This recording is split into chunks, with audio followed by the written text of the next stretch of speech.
Yes, YouTube, what is going on? We are back with another brilliant, glorious episode of UK Prison Stories, the Irish edition part 2. What did we learn? Apologies for the poor quality of the video, the sound quality the last video. Apologies for the last video, the sound quality was poor. I wasn't in my normal surroundings. If you want to know where I was, watch the video. But I know the sound quality was poor, so apologies. What did we learn about Northern Ireland? It's a small place. There's only about 3 jails on it. There's only about spaces for 70 women at least. The prison population of Northern Ireland is under 2,000. It's about 1,700.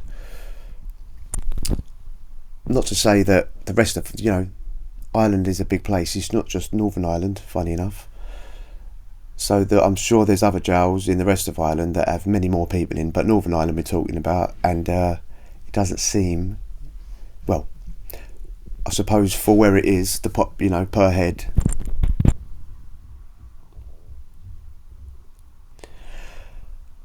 it may seem small to us, but obviously when you're there, it's a small place, it's a small community. I'm sure every single one of those 70 odd women know each other. They're probably like a small family. But let's just get it on. Magilligan Prison, part 2.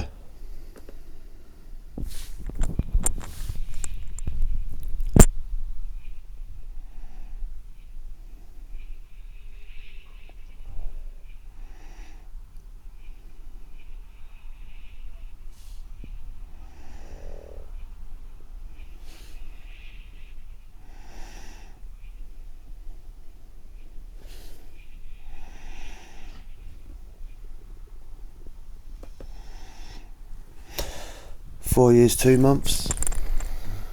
It does seem that in all the other parts of the United Kingdom, Great Britain, that England gets the most severe sentences. It does seem like that to me. I'm not sure how many times this geezer's been in and out of jail. And by the way, for concurrent means, so if you get nicked for 10 burglaries, you're not going to go to prison for all 10. Yeah, there's a thing called totality. There's a thing called totality. So if you've committed a burglary and you've committed 10 of them, they're not going to send you to prison for 50 years. Some people might say, well, you deserve it. I'm just saying the way it is in England, the way it is in all these places that have concurrent sentences. So they'll send you a prison for, say you get 5 years for one, and then they'll give you 5 years for each, but they'll all be concurrent, so they all start at the same time. So you're not doing 50 years, yeah, you're doing 5 years, do 2.5. Or if you've got nicked for a load of crimes, and again 10 crimes say, and the worst one is, I don't know, carrying a weapon. All the other charges are minor in comparison. They'll sentence you usually for the most serious crime and run all the little ones concurrent.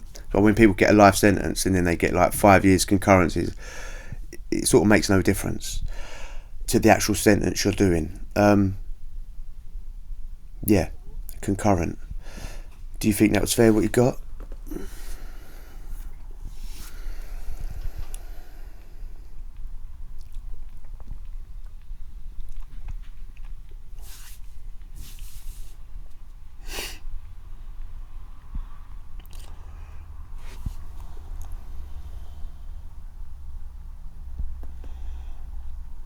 The ominous music, like every one of these prison shows, they always come through with like ominous music, don't they, when they're looking through the bars or looking for a cell or something. Like everyone's walking on about on eggshells.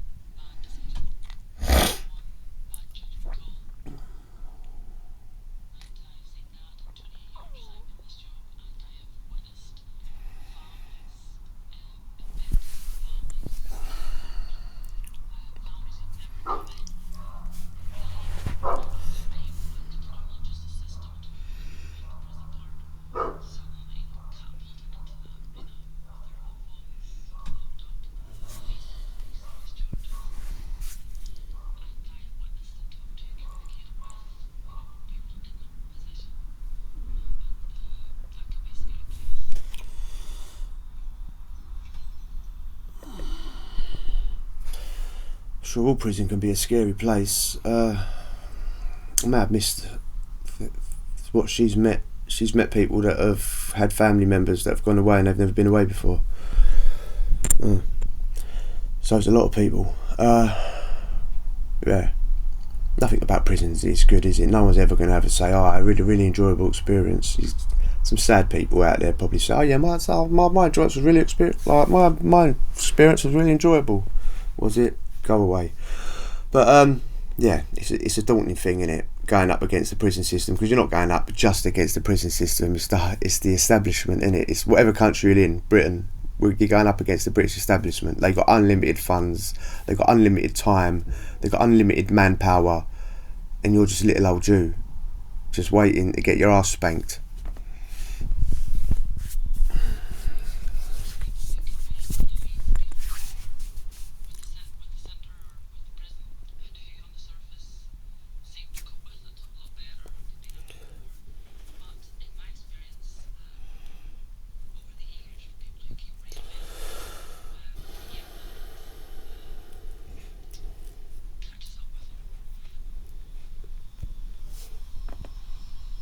She was correct. It does catch up on you, so don't do it.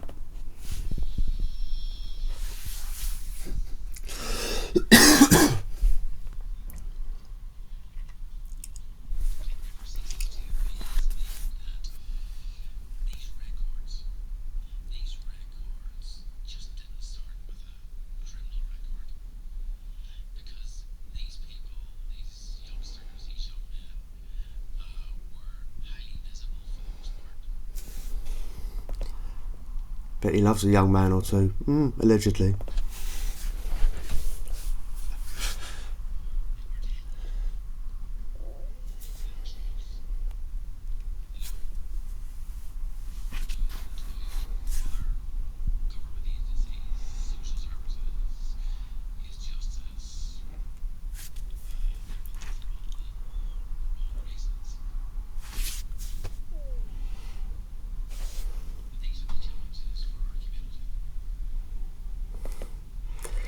It sounds good when people say it, innit? But it's the same old waffle that people have been saying for 50 years. You go back and watch these documentaries, as I have been now.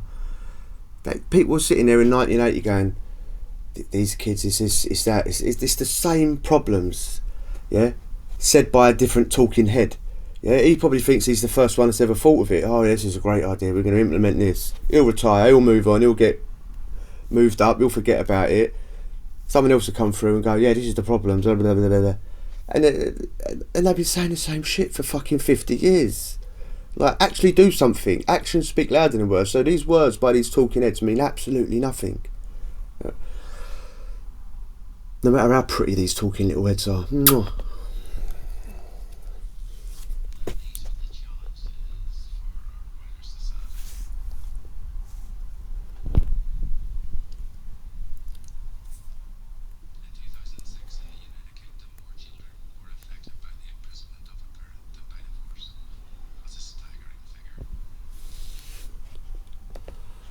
So he thought, do you know what?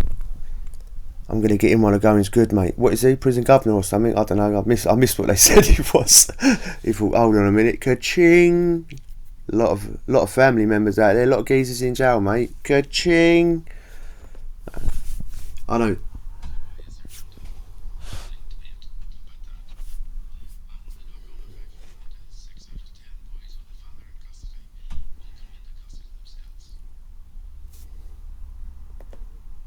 A lot of potential partners, mate. I'm sorry. He's probably a really good guy trying to do a lot of right, and I'm just rubbing his name through the mud. I apologise, Mr. Purple Tie. I apologise.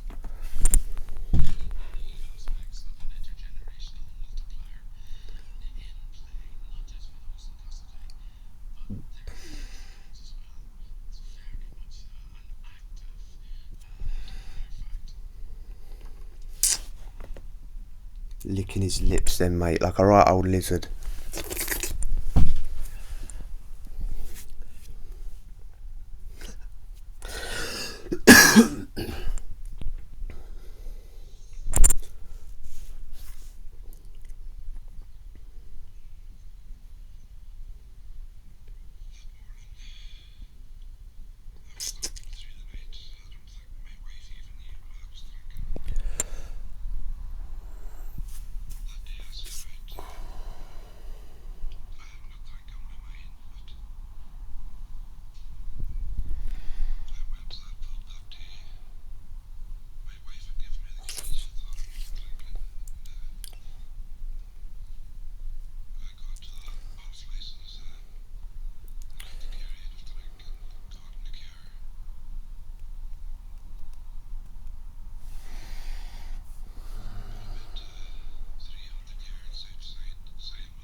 Such an easy accident. And how many people have had a beer then got behind the car, like jumped in their motor and gone home? Yeah, I can remember. You're in a pub, 11 p.m, last calls, and then you see all the geezers go and get in their cars, and the car park clears out. That happens every single time you're in a pub at night. It's unreal, isn't it? And that could happen to anyone. And drinking and driving is a very selfish thing, but you're not going out with the intention of hurting anyone, are you? And I know you shouldn't drink and drive, but if it does happen, you're going to end up like this geezer, just full of regret. You can tell by on his face, it's ruined him, innit? And it could happen to anyone. A lot of people like sort of think, if I have a beer, it doesn't even make me a bad driver. It slows your reactions down. People, yeah, it's crazy that everyone does it.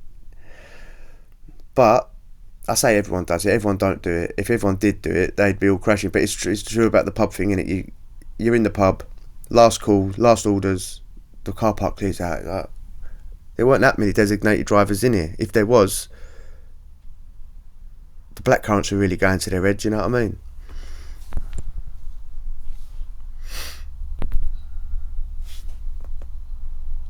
Also, it goes to say something, innit? Even with the subtitles on, the subtitle AI thing don't even know what Irish people are saying. You try and listen to what the man's saying and reading that at the same time. Yeah, if you're truly deaf, I apologise, because it seems like Irish people are just unreadable.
That's something you wouldn't want to live through, innit?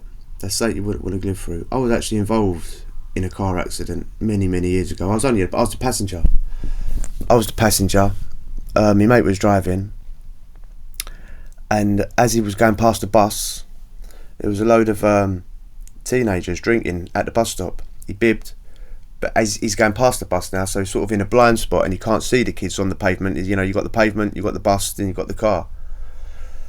Some drunk girl run out into the road and sort of hit the side of the car as he's gone past. My side, the passenger side, and bounced off the door, come off through the window, hit the deck. She lived. She actually had to go to hospital, but yeah, but my friend wasn't guilty. She was drunk. She ran out into the road. But he's still the one driving. He's still the one that's going to have the guilt of hurting someone or worse, you know? So, yeah, drinking and being around cars just don't go, does it?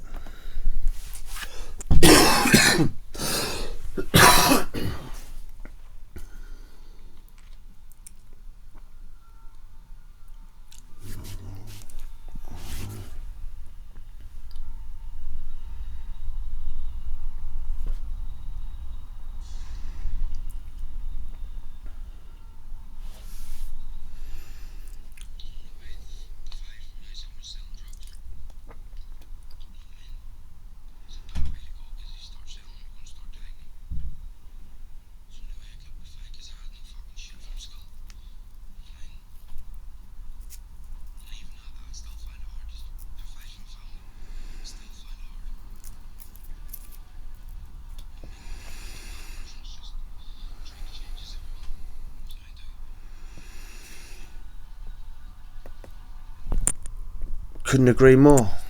Drugs turn everyone into an arsehole, don't they, really? That's 100%. Except weed.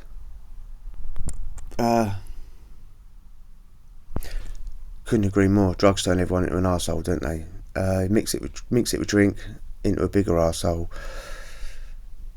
Yeah. Even if you sell it and you get away with it for ages, there's no victimless drug taking, is there? I mean, someone is getting punished somewhere down the line, in some country, in some far off godforsaken place. Someone's getting punished for you taking those drugs. Even if you get away with it scot-free, someone somewhere is getting it because you've just bought a ticket or because you're selling a ticket.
What he's saying sort of makes sense, but it sort of don't, does it? I mean, if that's your way of thinking, then that's going to be your reality. Yeah. If you change how you're thinking, you change your reality. People think that's like sort of like out there, like hippie shit. It's not. Yeah. If you're looking for fighting all the time, your reality is going to be rolling about in the dirt, innit? If you're thinking of something else, then your reality is going to be something else. But what he's saying about if someone attacks you and they drop something, if you're fearing for your life, then yes, you'll do what you got to do. But in general, I used to think like that. Oh, you come from a rough estate, you got to be rough, blah blah blah. And I'm not saying you've got to be a pushover, but it's got to come a point where you think, well, if I don't want this reality, I've got to create another reality. And everything's in your mind, isn't it? So if you change the way you're thinking, you'll change your reality.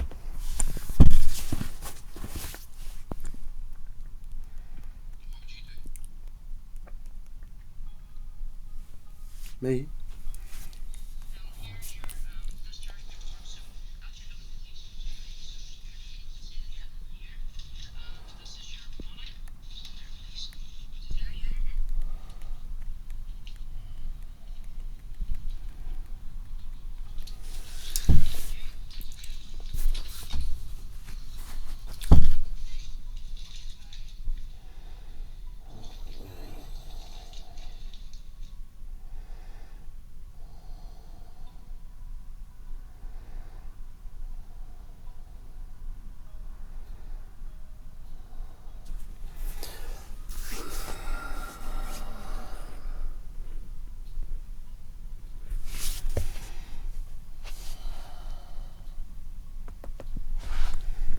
5 months, what's the point? 5 months do 2, 5 months do 1, 5 months do a couple of weeks, and then you get a tag and you're out. What's the point? All you're doing is clogging up a cell which could be taken up by someone that's actually dangerous. All you're doing is rinsing the taxpayers of money, because people that go bang them up, it's your money that pays for this stuff. That clearly, does it work? Does it work? Because people go in and out, in and out, in and out, in and out, in and out forever. So does it actually work? So it's your taxpayers' money that's sending her away for nothing. Yeah. She'll have a drug problem. She'll have a drink problem. Maybe if those issues are addressed, maybe if the issues of why she took drugs, why she drunk were actually addressed as well. Some intense therapy. Go to a detox for 2 years. Go for a detox for 2 years, and she'll get out and she'll never commit a crime again. Or she's just going to go in, out, in, out, in, out, in, out, in, out, in, out for 30 years, doing these petty little sentences, creating victims along the way. You know, family, friends, strangers, whoever. Herself, she'll be a victim as well. And then nothing will ever change. Or send her to a detox, get her to address some real shit, and then she'll never do it again. Oh, bang them up, throw away the key.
Maybe she needs you a little bit more than what you're actually thinking.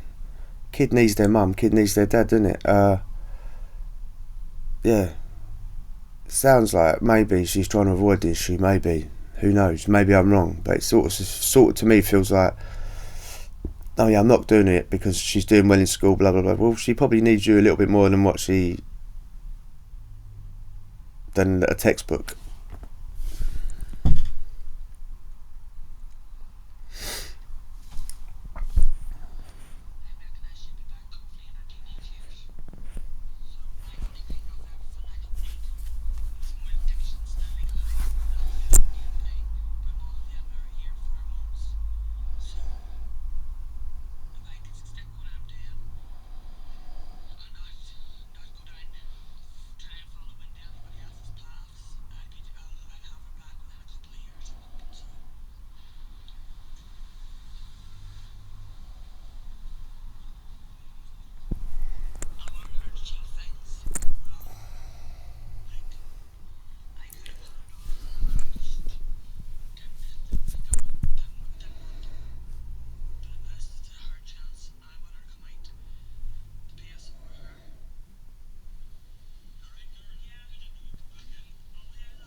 Don't go as far as the spice shops. Stay away from the spice shops.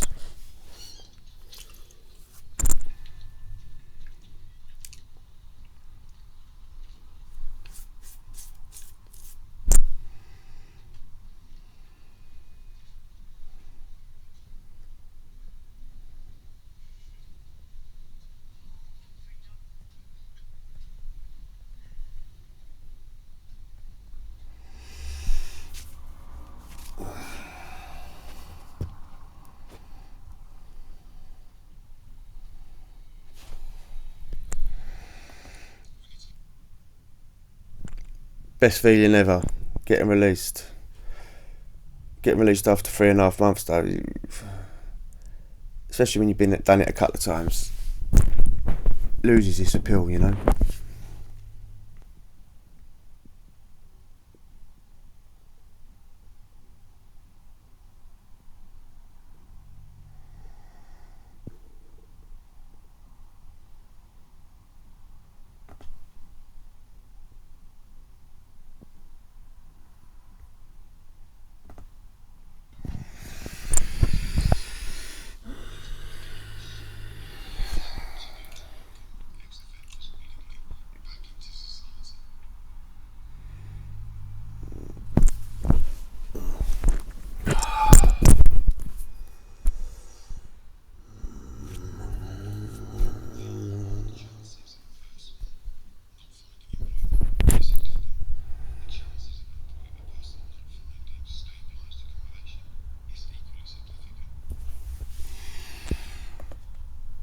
Never once in 10 years was offered accommodation.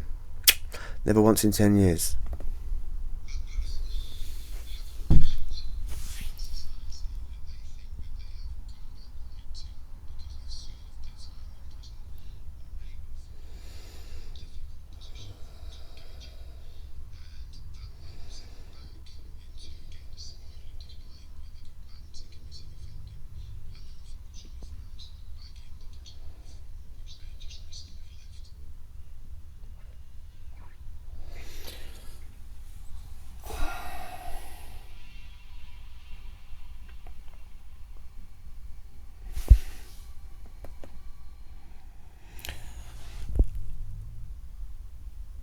It is hard though, you get out, I mean I've been out what 8, 9, 10 years or something.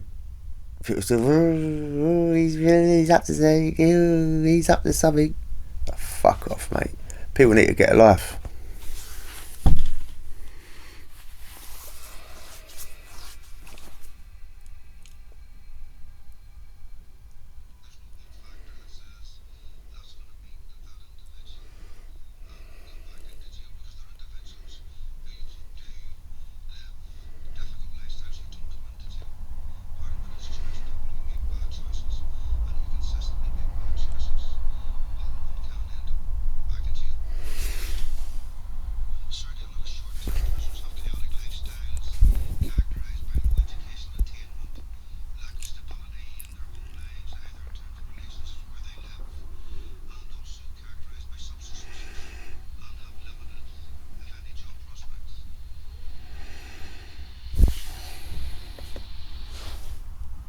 For those that think there is never a choice, there's always a choice. An easy choice and a hard choice, a good choice and a bad choice, the safe choice and the unsafe choice. There's always a choice. It might not be good options, but there is always a choice. You just got to make one and stick to it.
What do you lot think with that though? Does it seem like prison governors try, or does it seem like, you know, you get banged up, you get let out, and then you get sent home? I'm not even moaning about we should be looked after more. I'm just asking. He said it. I'm just asking what you think about that. Do you think prison governors, once everyone else is quit on you, do you think it's a job of the prison governor to keep that hope alive, and he's the only one left trying? Or have they just got a job to do and they get on with it and go home and then don't think about you till the next day?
Maybe they want to hear that, maybe they don't.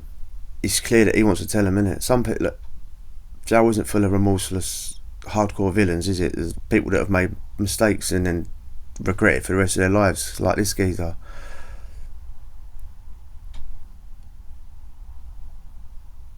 I mean, there is a big thing in prison where, like, you know, you can talk to the victims, or you talk to, like, it'd be in a group, and if you're all in there for some sort of robbery, there'll be a victim of robbery that comes in and talks to you, or the victim will the actual victim of your crime will come in if they so wish and sit down and talk to you face to face. It could do a lot of good. It can, you know, the victims might have questions that they want to ask, and helps them get over it. Helps them to, sometimes they forgive, sometimes they don't, but it helps them get over things, and it's more about them than the actual person in prison, isn't it? Although the person in prison, they've got issues to deal with if society never wants them to get out and commit a crime again. That's the thing though, isn't it? For all the people that read the Sun and get wound up over prisoners in holiday camps and blah blah blah blah blah, and they do this and they do that. If you want them to not come up to if you want them to stop coming to prison, you've got to let them do the things like that which you think are easy and this and that, so they never come back. And also, and like I said, the bigger part of it is the victims. They need answers. They need, imagine if you're a mother of a child that's been taken from you, and you've got the bottle and the determination to go and visit the person that's took that life, and you can sit there and you can ask questions, and some of these people forgive them. It's crazy. And surely that's a good thing. That's a good thing to come out of a catastrophic event, and it is forgiveness and love and light and all the good words. Nobody wants to be a victim forever, and if that helps them get over it, then great.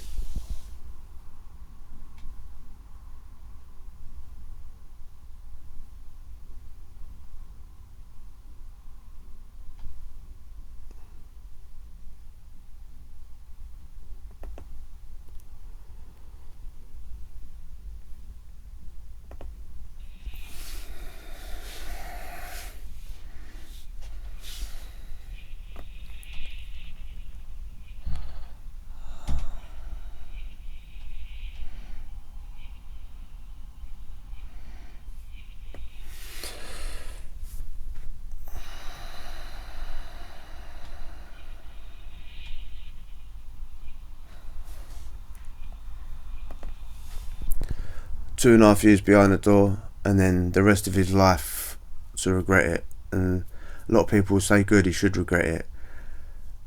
I'm not saying whether it's right or whether it's wrong, but 5 years for getting behind the car, for getting behind the wheel while he's drunk.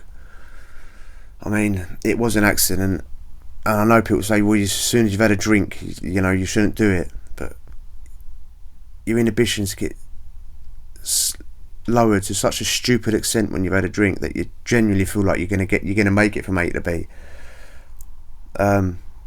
Yeah. I personally think that's probably about fair. I know a lot of people say, well, he should have got at least double figures. I think that's probably fair. It was a total accident, an accident that was clearly his fault if he wasn't drunk. But he's gonna have a lifetime full of regret, and I think that's more of a punishment than going away for 2.5 years.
You're saying too much, my mate.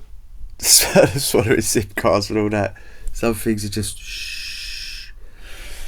We all piss off old Bill, mate. We've all pissed him off enough without trying to antagonise him more by telling him we swallowed stuff and you didn't get it.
To me, that seems like he had a touch. You've gone out with him. What did he say? He had a machete. You swung it around. You swung it at old Bill. and you've got a year and a year, 2 years on licence and a year behind the door. He had a touch, mate. Stop moaning about going to the shop and getting searched. I mean, they're probably not searching your little old pensioner neighbour, seeing if she's got machetes and all that. Stop carrying machetes. You got to deal with a lifetime, my mate. Stop moaning about getting searched at the shops.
Previous what? Previous domestics?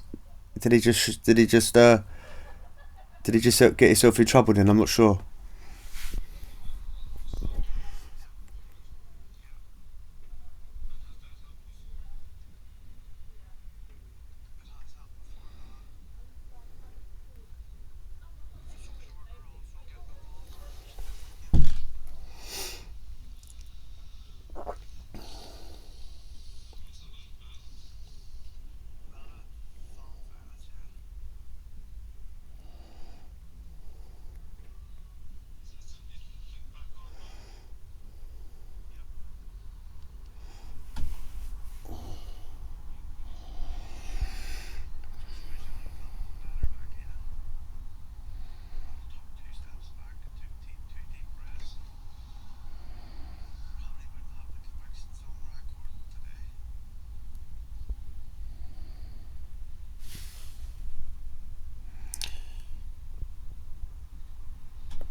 Just as a quick one, mate, and getting off the subject, jail is so full of domestics, it's unreal. It's so full of domestics, it is unreal. And every single one of them says they didn't do it. Every single one of them will tell you a story about how they were getting beaten by their birds, and then they've just reacted one time, and now they've got 20 million years. I mean, obviously it does happen. Like there is going to be a geezer that just cracks, just gets henpecked and then just cracks. Of course, there's going to be geezers like that. But the amount of geezers that pretend they're like that is unreal.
13 months clean. If he's telling the truth, that's a good thing, because there's drugs in jail, allegedly, probably.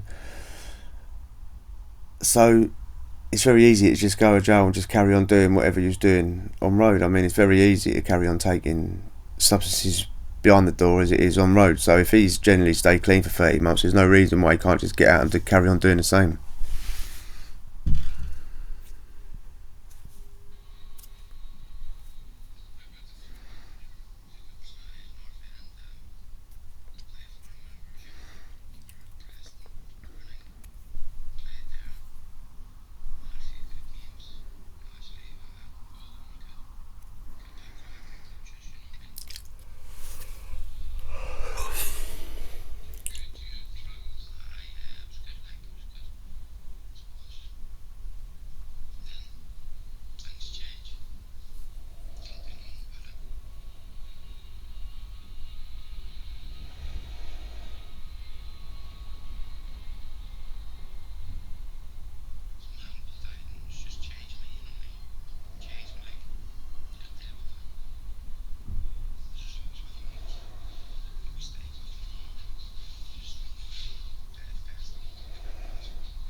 What goes up has got to come down, innit? If you're taking uppers, there's going to be a point where you crash, and then when you feel down, it's really down. And some people get depressed when they're down, innit? And it seems like there's a lot of those legal highs over there that I heard someone say magic and meth and spice. So it seems like a lot of the people are doing those out there, and who knows what untold horrors those are doing to your body and your mind and whatever other parts that it's touching. So, very interesting. Learnt a lot. Hope you enjoyed it. We will chat again. Adios.